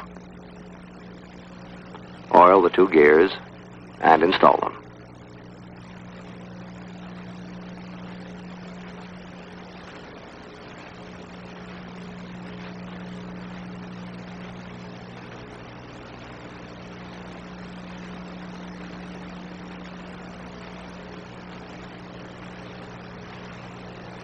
Then install the oil pump cover plate over the studs and the gear shaft and safety it.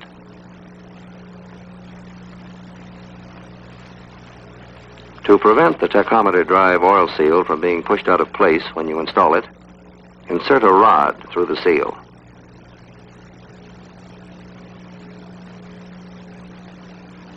Match the end of the rod to the shaft and guide the tachometer drive housing down over the shaft.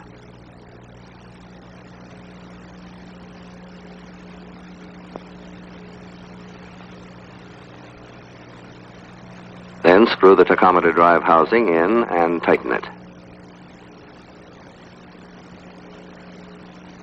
Don't over-tighten it. Notice that it has a left-hand thread, so the rotation of the shaft won't loosen it.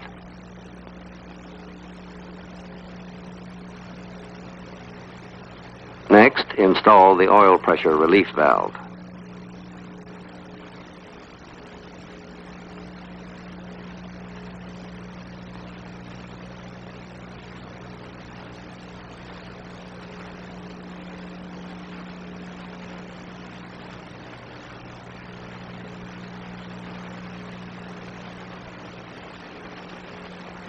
Use a new gasket on the cap.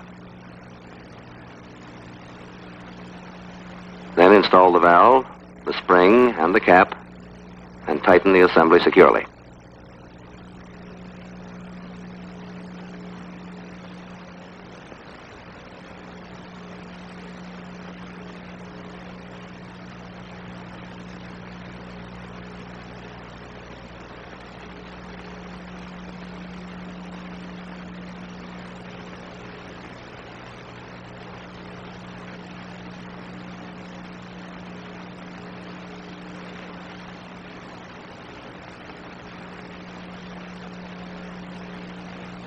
This completes the assembly of the gear case cover, but there's one more check to make.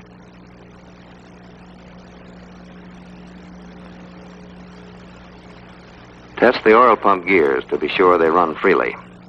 They shouldn't bind.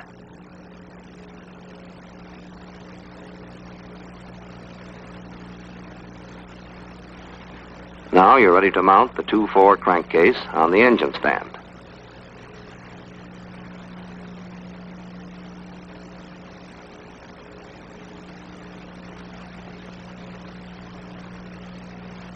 Before inserting the hydraulic tappets in their guides, remove the plunger and dip the tappet in clean oil.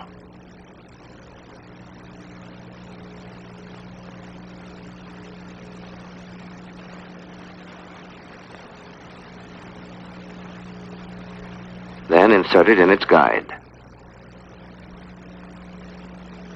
Do the same with the other 3.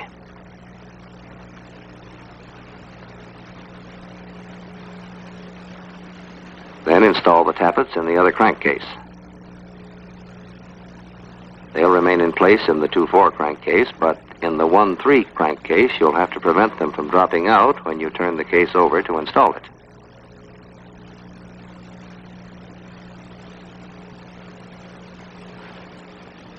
You can do this by temporarily slipping a push rod hose connection over the end of the tappet on the outside of the case.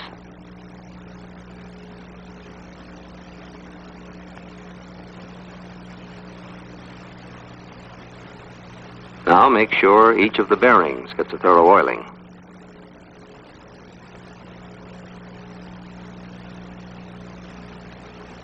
Use oil very liberally as you reassemble the engine.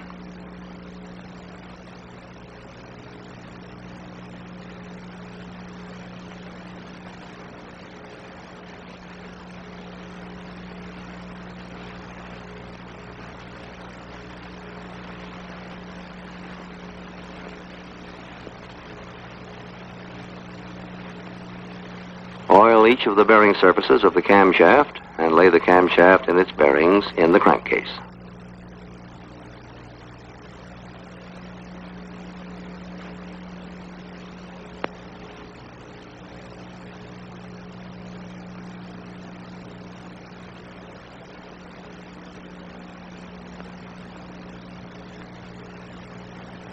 Now oil the bearing surfaces of the crankshaft and lay the crankshaft in its bearings in the crankcase.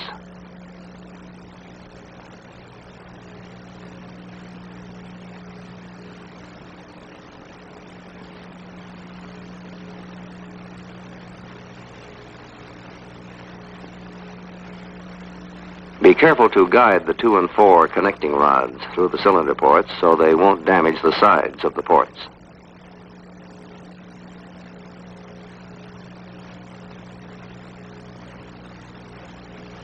Check the front end clearance of the crankshaft with a feeler gauge. You'll find specifications for this end clearance in your table of limits. Make a similar end clearance check on the camshaft.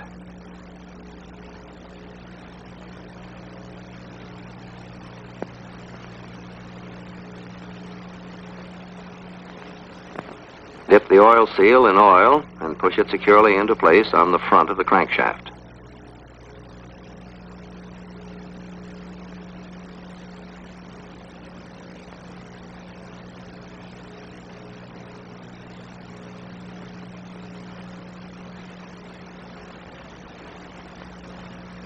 Apply a very thin film of sealing compound to the outside edges of the parting surfaces of both halves of the crankcase.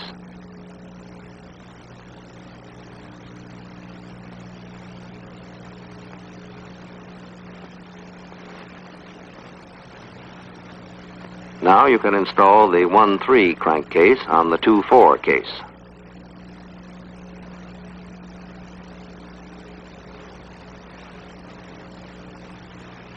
Guide the 1 and 3 connecting rods carefully through the cylinder ports, and be sure you get the dowel bolts into their proper locations.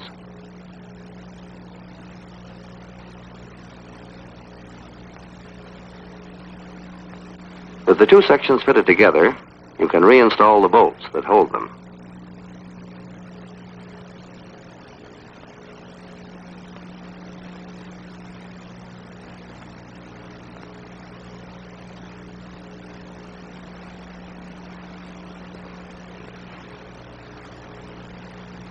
Before you put all the bolts in, however, check the crankshaft and the camshaft to be sure they move freely.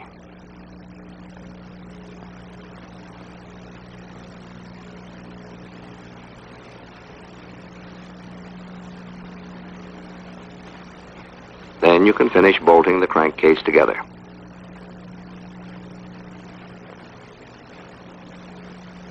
All the nuts should be tightened evenly to the torque value given in the table of limits. This will prevent undue stresses on the crankcase.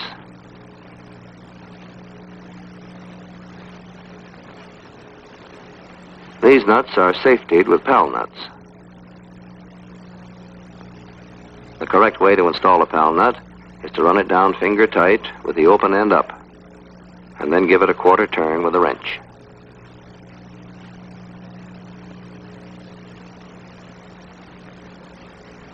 Now reinstall the camshaft gear in position for correct valve timing. A valve timing mark is stamped on the side of one of the cam gear teeth. To synchronize the two shafts, that mark should mesh between the two timing marks stamped on the crankshaft gear. To position the camshaft, reach through a cylinder port and rotate it until the bolt holes line up. They'll only match in one way. Then install the bolts that secure the gear to the camshaft.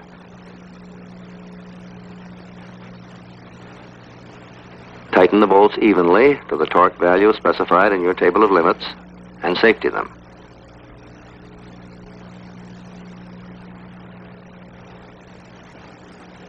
To check the backlash of the camshaft and crankshaft gears, set up a dial indicator with its arm flush against the tooth of the camshaft gear.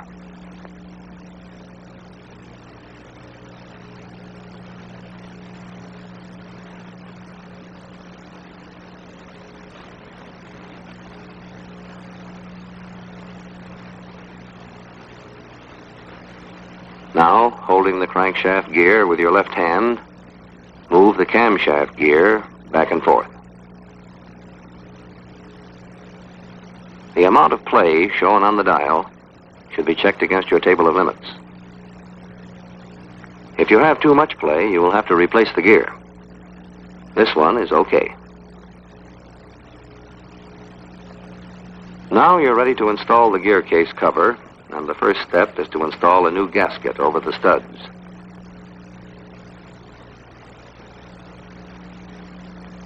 This gasket has to go on flush against the crankcase so the holes fit properly over the studs and line up with the main oil passages in the crankcase.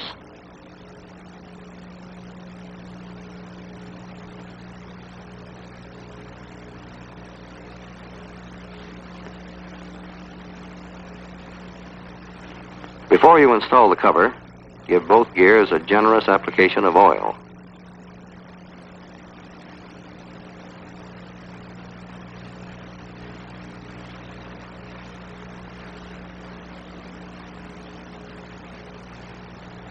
Then put some oil into the oil pump to lubricate those gears, and fit the gear case cover on the studs and assemble the washers and nuts.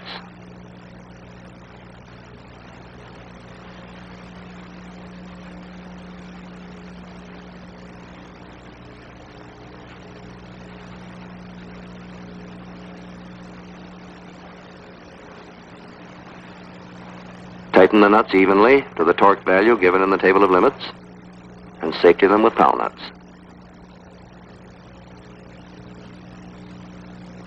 At this point, you can safety the oil screen to a gear case cover stud. However, do not safety the oil pressure relief valve cap at this time, as a final adjustment will be made when you run in the engine. Now turn the engine upside down so you can get at the oil sump opening.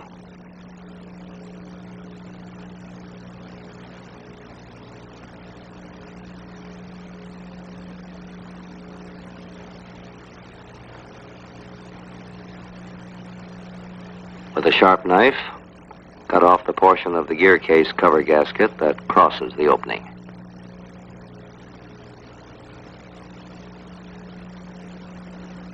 Be sure not to let any of the gasket material drop into the case.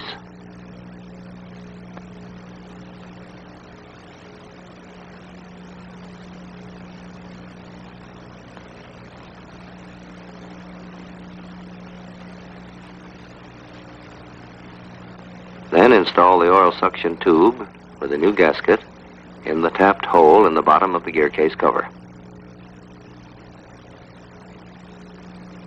Screw it in and tighten it with a wrench.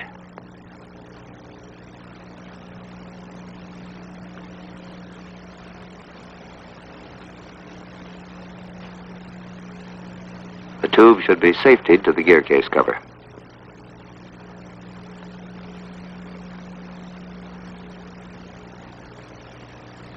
Put a new gasket for the oil sump on the mounting studs.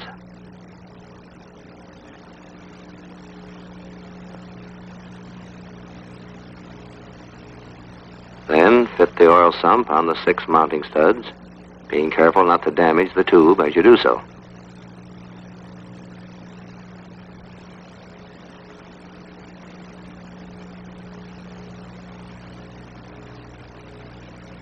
Reinstall the nuts and safety them.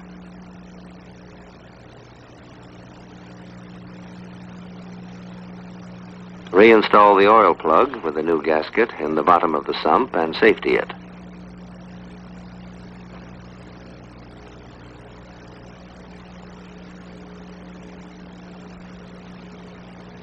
Now you can remove the connections that you use to hold the tappets in place and rotate the engine to a position convenient for installing the hydraulic plungers.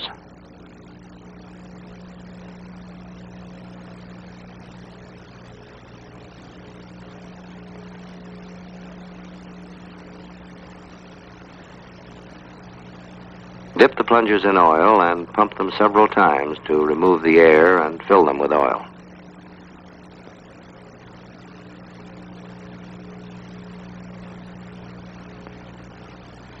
Insert the units, tube end first, in the cam follower body. Then insert the tappet cups.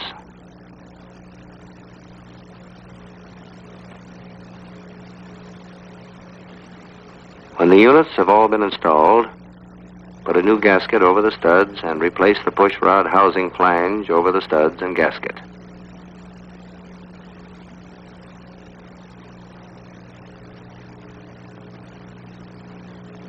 Install the nuts and safety them with pal nuts.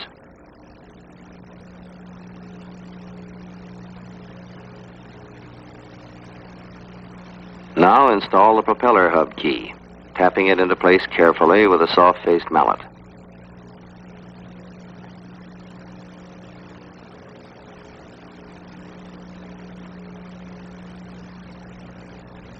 You're ready now to install the pistons and cylinders.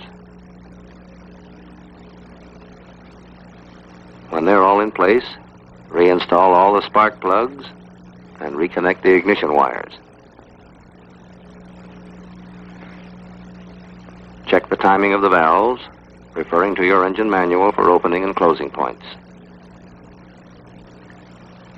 And finally, with the engine reinstalled on the airplane, mount the 2 magnetos and time them to the engine. This will put the plane in readiness for a ground run-up, after which there should be a final check before the flight test.